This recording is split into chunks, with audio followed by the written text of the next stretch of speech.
जहां ये कहती हुई नजर आती है कि डबल इंजन की सरकार है, सभी चीजें काफी ज्यादा सुनिश्चित है, तो वहीं दूसरी तरफ संविदा और आउटसोर्सिंग के कर्मचारी ये कहते हुए नजर आते हैं कि हमारी स्थितियां अब बस से बदतर होती हुई चली जा रही है। इसके पीछे का कारण ये है कि सरकार हमारी किसी भी समस्या का संज्ञान नहीं ले रही है, सरकार हमारे लिए कोई कदम नहीं उठा रही है।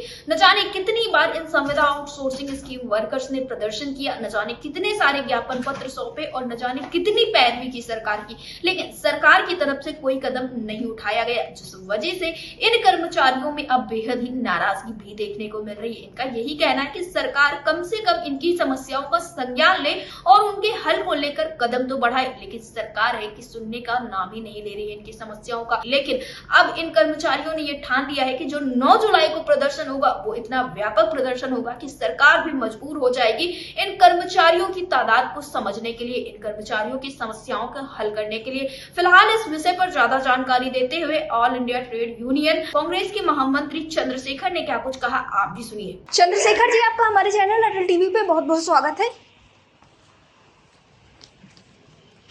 Thank you ma'am. Chandrashekhar ji, जिस तरह से देखने को मिल रहा है कि 9 तारीख को लेकर सभी के बीच में बेहद ही उत्साह है, क्योंकि 9 तारीख को एक बड़ा कार्यक्रम, एक राष्ट्र स्तर का कार्यक्रम किया जाना है, तो 9 तारीख के कार्यक्रम को लेकर आपका क्या कुछ मानना है, किस तरह से आप इस कार्यक्रम को देख रहे हैं?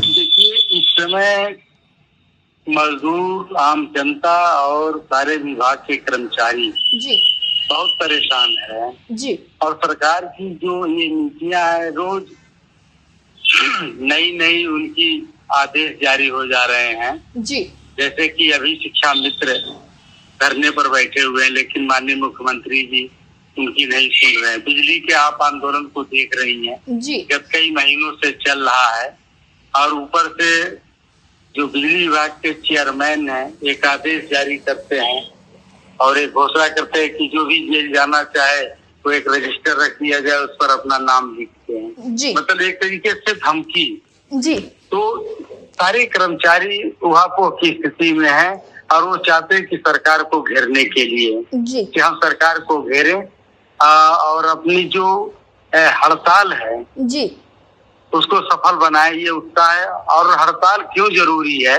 क्योंकि महंगाई चरम पर है, गरीब की थाली खाली होती जा रही है, जी नौकरियों की भारी कमी है, मजदूरों की मेहनत का मूल्य नहीं, जी बेरोजगारी दिन ब दिन बढ़ रही है।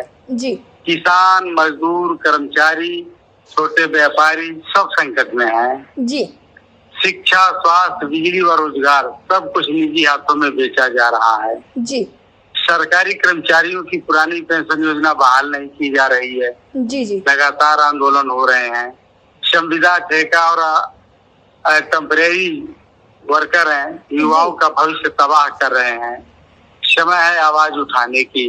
जी तो ये हमारी इसीलिए हड़ताल करना बहुत जरूरी हो गया है, जिसमें हमारी बहुत प्रमुख मांगे हैं कि एक तो इतना कम वेतन जो मिल रहा है संस्थानों में जी कि 8,000 10,000 रुपए काम करने के लिए 12-12 घंटे काम करने के लिए मजदूर और कर्मचारी मजबूर हो गए हैं। जी जी तो कम से कम जो न्यूनतम वेतन जो ऑल इंडिया स्तर पर उठाई जा रही है कि कम से कम 26,000 रुपया हो जी प्रति माह।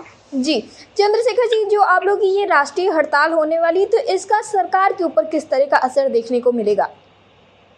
हड़ताल मिलेगा या असर ये देखने को मिलेगा, एक तो उस दिन बिजली विभाग के कर्मचारी भी अपना नोटिस दे दिए हैं हड़ताल में जाने के लिए। जी दूसरा, हड़ताल में जाने के लिए बड़ी बड़ी प्रतिष्ठानें हैं, कोर्ट्स हैं, बैंक हैं, बीमा है, सभी ने नोटिस दे दिया है भारत सरकार को। जी तो प्रभाव तो पड़ेगा।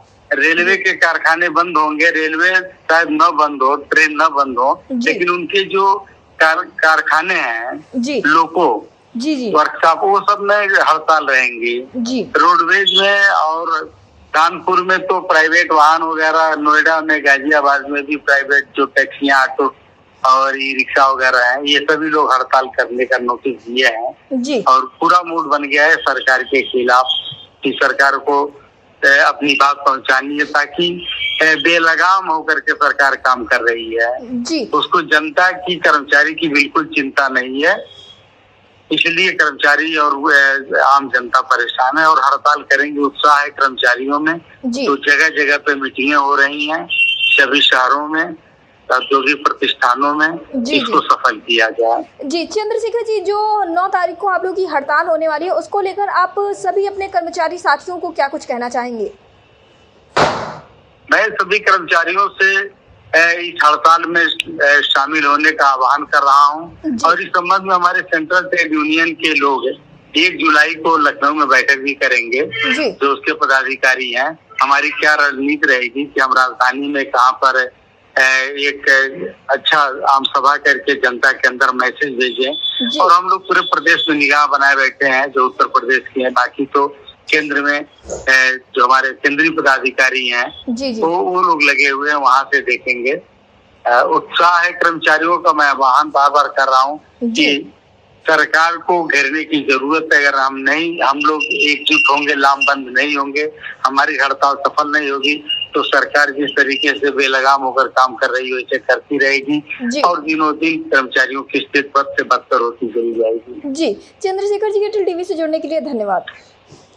Thank you.